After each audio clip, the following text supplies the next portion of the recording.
Ya,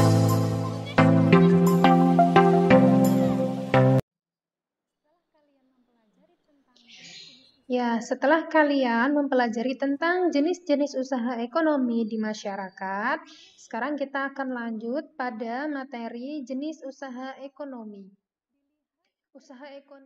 Usaha ekonomi ini dibedakan menjadi dua jenis, yaitu jenis usaha ekonomi perorangan dan jenis usaha ekonomi yang dikelola oleh kelompok.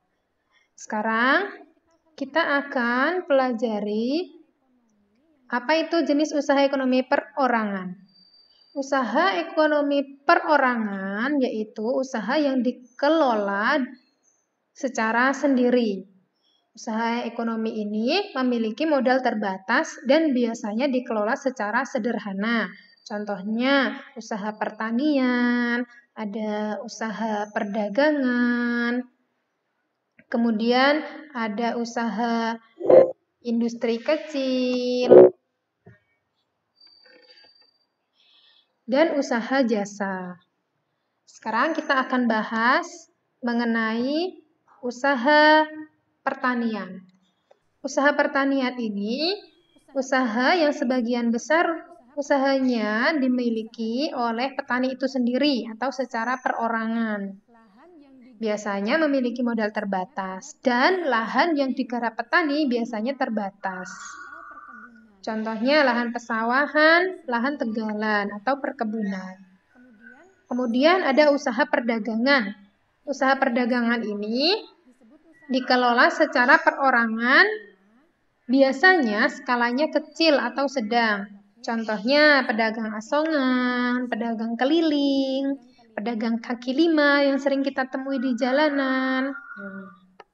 Selanjutnya usaha jasa.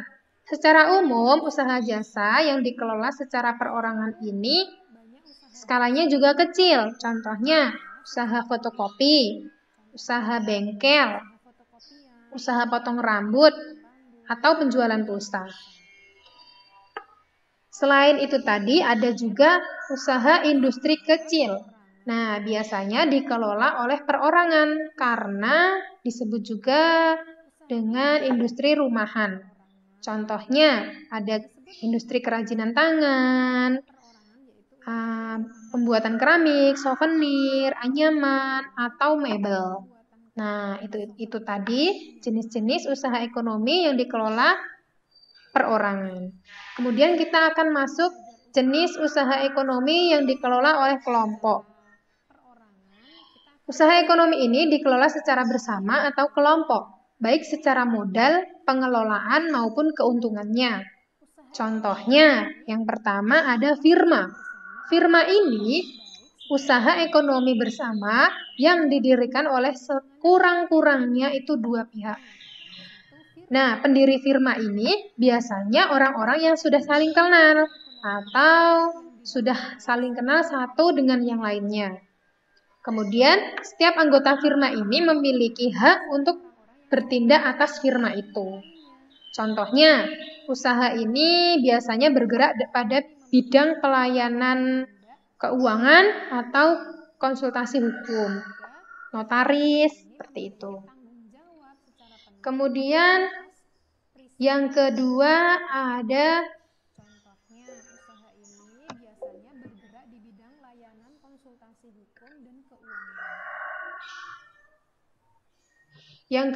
ada persekutuan komanditer atau CV. CV ini didirikan oleh sekurangnya dua orang yang menyetorkan modal atau dua kelompok. Pada CV ini terdapat dua jenis sekutu atau dua jenis anggota. Yang pertama anggota aktif dan yang kedua anggota pasif. Apa bedanya? Anggota aktif ini berperan sebagai investor dan pengelola CV. Kemudian, kalau anggota pasif ini, dia berperan sebagai investor, namun tidak terlibat pada pengelolaan CV. Usaha berbentuk CV ini dapat dikembangkan dari firma. Nah, jika firma ini ingin memperluas usahanya, jadi dia membutuhkan banyak modal, sehingga dibentuklah sebuah CV atau persekutuan komanditer. Yang ketiga ada perseroan terbatas atau PT. Anak-anak sudah tidak asing lagi ya dengan kata-kata PT. Perseroan terbatas atau PT adalah usaha bersama yang modalnya berupa kumpulan saham. Apa itu saham? Saham itu dapat diartikan sebagai bukti kepemilikan suatu perusahaan atas penyetoran modal. Nah, jika kita sudah menyetorkan modal ke sebuah PT itu, maka berarti kita sudah menanam saham. Kita sudah mempunyai saham di PT tersebut. Setiap saham ini memiliki nilai nominal tertentu. Kemudian, si pemilik saham ini akan memperoleh keuntungan berupa dividen atau laba dari PT tersebut. Kemudian bagi PT yang ingin mengembangkan dan memperluas usahanya, sahamnya dapat diperdagangkan di pasar modal.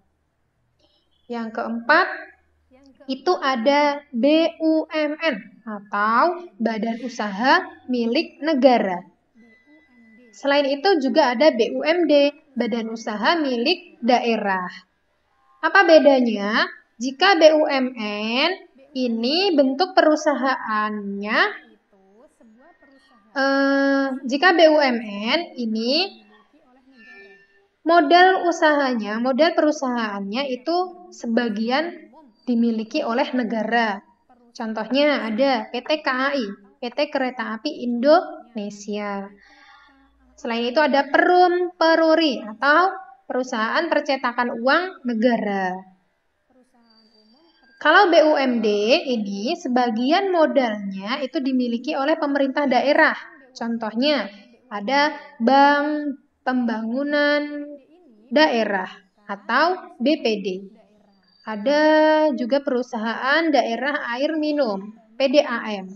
Nah, itu contoh-contoh perusahaan di bidang BUMD dan BUMN. Selanjutnya ada koperasi. Berbeda dengan jenis usaha yang lain, koperasi ini dia memiliki ciri khusus. Sebenarnya kita akan pelajari dulu. Koperasi pertama kali dikembangkan oleh Dr. Andes Muhammad Hatta atau Bapak Bung Hatta. Atas perannya tersebut, beliau dijuluki oleh Bapak Koperasi Indonesia. Sesuai dengan Undang-Undang Dasar 1945, Pasal 33 Ayat 1, koperasi ini bergerak atas dasar asas kekeluargaan. Jadi bentuk perekonomian bidang koperasi ini disusun atas dasar kekeluargaan. Selanjutnya ada bentuk-bentuk koperasi. Yang pertama, koperasi konsumsi, yaitu usaha bersama yang menyediakan berbagai barang konsumsi untuk memenuhi kebutuhan sehari-hari. Contohnya beras, gula, minyak, sabun, atau peralatan rumah tangga yang lainnya, dan barang elektronik. Tujuannya apa? Untuk memenuhi kebutuhan konsumsi sehari-hari bagi anggota dengan harga dan mutu yang layak. Nah, yang kedua, ada koperasi simpan pinjam. Ada yang menyimpan dan juga ada yang meminjam. Maka dinamakan koperasi simpan pinjam. Usaha bersama yang menyediakan layanan simpan dan pinjam jenis barang uang maupun barang yang lainnya, misalkan bibit, seperti itu. Contoh jenis ini menerima simpanan dari anggotanya. Yang meminjam siapa? Bagi anggotanya yang lain yang membutuhkan. Kemudian koperasi produksi, yaitu usaha bersama yang menyediakan bahan baku produksi dan menyalurkan hasil produksi anggotanya. Contohnya pengusaha tempe, tahu. Nah, ada yang memproduksi kemudian disalurkan kepada anggotanya yang membutuhkan untuk memenuhi kebutuhan hidupnya. Kemudian koperasi jasa. Koperasi jasa ini usaha bersama yang menyediakan layanan atau jasa tertentu bagi anggotanya. Contohnya, koperasi angkutan, peminjaman angkutan atau supir angkutan. Koperasi serba usaha. Yang namanya serba usaha, jadi ada berbagai jenis usaha di sini, yaitu usaha bersama mengelola berbagai jenis usaha, misalkan penyediaan barang konsumsi, simpan pinjam. Jadi semua jenis usaha koperasi itu ada di sini, jadi serba usaha. Yang ada di desa-desa biasanya disebut koperasi unit desa atau disingkat dengan KUD, Koperasi Unit Desa. Jadi, jenis-jenis koperasi tadi ada apa saja? Koperasi konsumsi, koperasi simpan pinjam, koperasi produksi, kemudian koperasi jasa, dan koperasi serba usaha. Nah, diingat selalu, siapa Bapak Koperasi Indonesia? Adalah Dr. Randes Muhammad Hatta atau Bung Hatta. Selanjutnya kita akan mempelajari kegiatan ekonomi. Nah, kegiatan ekonomi ini selanjutnya kita akan belajar kegiatan ekonomi. Kegiatan ekonomi ini dilakukan di masyarakat meliputi kegiatan apa saja? Kegiatan produksi, distribusi, dan konsumsi. Sekarang kita akan pelajari produksi. Produksi adalah kegiatan menghasilkan barang dalam rangka memenuhi kebutuhan hidup. Jadi, jika kita membuat sesuatu untuk memenuhi kebutuhan hidup, itu disebut produksi. Orang yang melakukannya, kalau kitanya, si pelakunya, itu disebut produsen. Jadi, orang yang melakukan kegiatan produksi disebut produsen.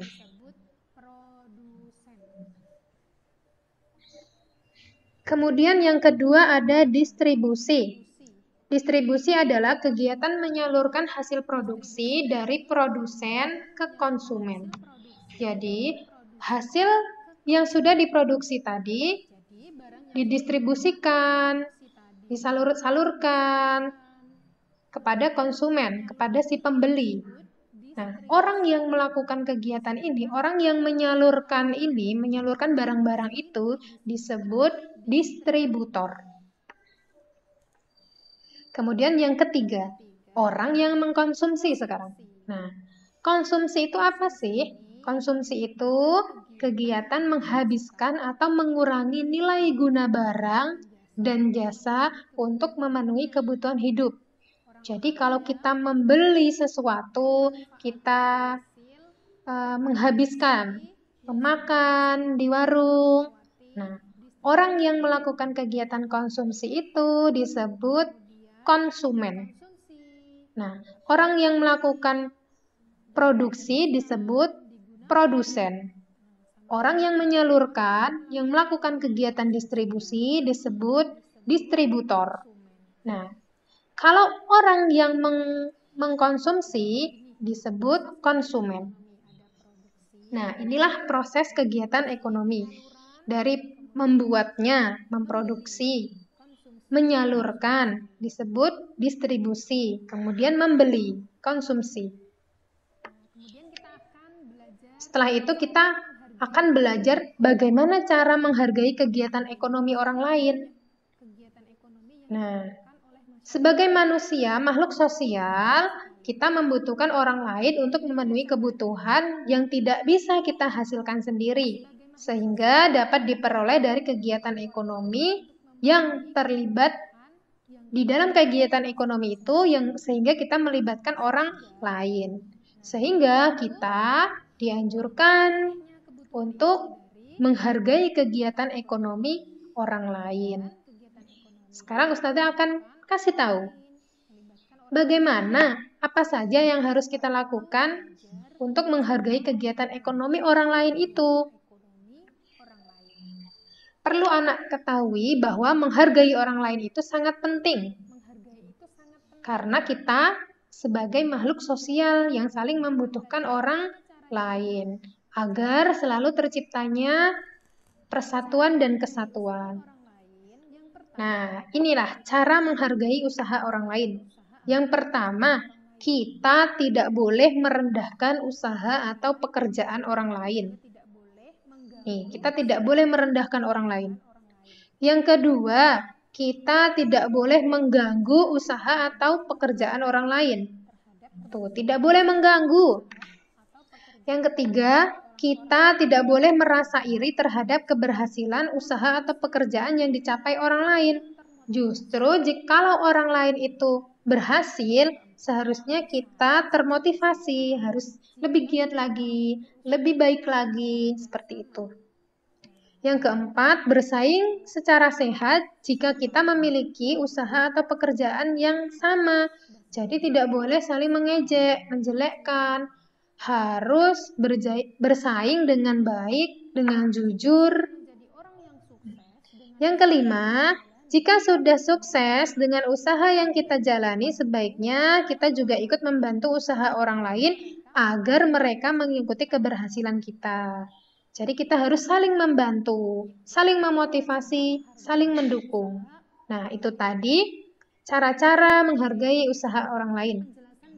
Sekian penjelasan dari Ustazah, dan tetap semangat belajar, tetap di rumah saja, rajin cuci tangan, jika keluar menggunakan masker, dan jangan lupa ucapkan terima kasih kepada ayah bunda yang sudah menemani Ananda belajar di rumah.